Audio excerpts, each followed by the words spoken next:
I became a recluse after my girlfriend Emily broke up with me. I was working from home anyway, so thankfully didn't have to leave my house. My only interactions with other people were when I was forced to go outside to bring in my food deliveries. This all changed after 2 months, as I couldn't contact any of my usual food delivery services. My fridge and shelves had been empty for the last few days, so I knew I would have to finally go outside, otherwise I would starve. I began walking along the street and couldn't believe how eerily quiet everything was.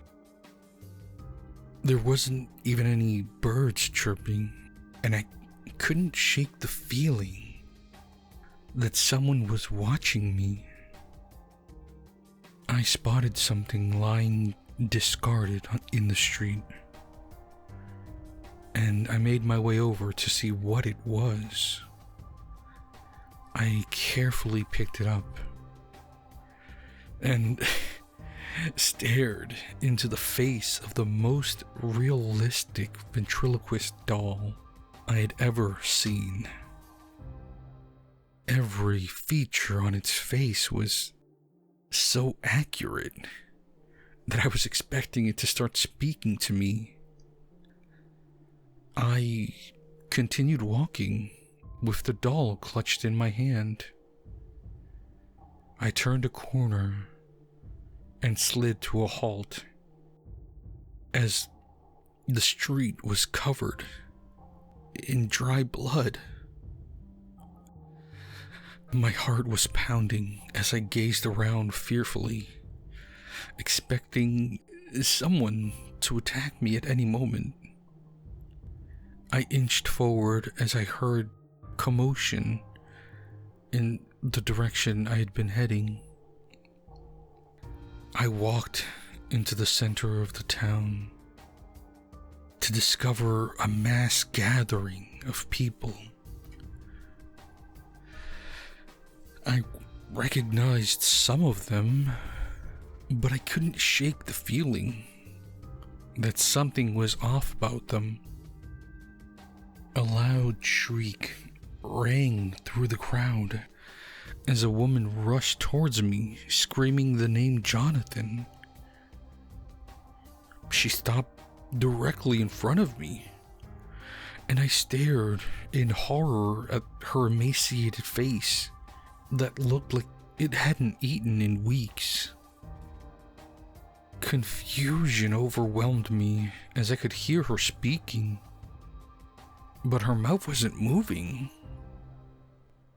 I lowered my head, and fear gripped me as I saw the female ventriloquist doll in her hands.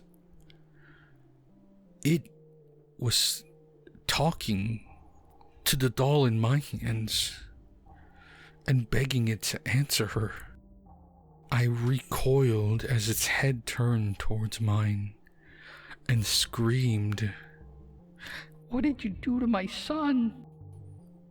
I began backing away as my eyes roved the square to see every person was holding a ventriloquist doll, and they were all staring at me angrily. The doll in front of me let out a cry as I threw her son to the ground and fled. The sounds of pursuit quickly followed as their unwilling skeletal slaves stumbled after me. I ducked down an alleyway and managed to catch my breath as my pursuers charged down the opposite street. I waited until I was sure that it was safe before creeping out and heading towards the one bridge out of town. I was forced to hide on a few occasions as groups passed by. Some of the people carrying the dolls were so thin that I feared that they would just sink dead to the ground. It took me almost an hour to travel the short distance to the bridge, and the sky was starting to get dark. I reached the bridge and crept forward, while already knowing that it was of no use. Cars had been piled up, blocking the passageway.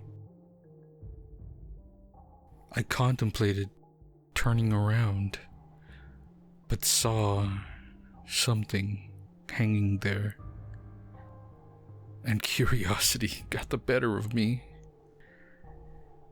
I had to resist the urge to rush forward, as I realized it was my ex-girlfriend Emily, and she seemed to be tied to the pile of cars.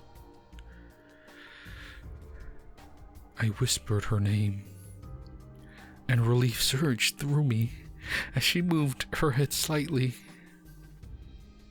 I moved forward until I was directly in front of her, and couldn't help but feel happiness as I stared into the face of the woman I still loved. My happiness quickly faded as I spotted her intestines hanging loose in front of her. I sunk to the floor sobbing, while wishing that I'd been a better boyfriend to her. My head shot up as her body began quivering. And I was convinced for a moment that she was still alive. A pair of eyes looked back at me from the hole in her stomach, and I didn't even have time to react as a voice cried out, "Peekaboo," and a tiny body lunged out of her stomach. I was tackled to the ground and stared up in fear at a wooden face that hovered inches over mine. He unleashed a flurry of punches on my defenseless face, which rocked my head backwards. Each punch felt like a hammer blow, and I was barely able to remain conscious.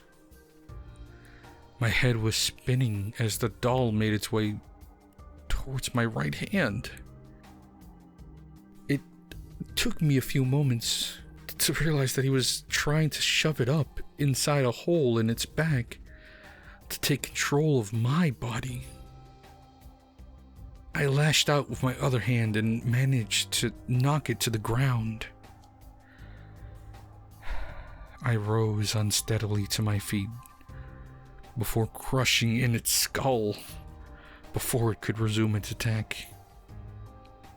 I staggered homeward while trying not to fall over, as my head was still pounding from the beating I had received earlier. I was within sight of my apartment when a shrill voice cried out, "You killed my Jonathan!" I turned my head to see the same doll from earlier, surrounded by dozens more. The people holding them held burning torches in their other hands. I ran the short distance home and had barely got the reception door shut behind me when it was thrown open. Thankfully, they all tried to rush in at once, causing them to get stuck. I raced down the hallway and thankfully got the key in the lock on the first try. I lay on the other side as they hammered on the door, trying to get inside. I raised my head and looked out the peephole to see the dolls brandishing tiny axes as they took turns smashing them into the door. I now sit on my couch, listening to the sounds of the axes outside, and I wonder if it would be a mercy if I starved to death before they forced their way in.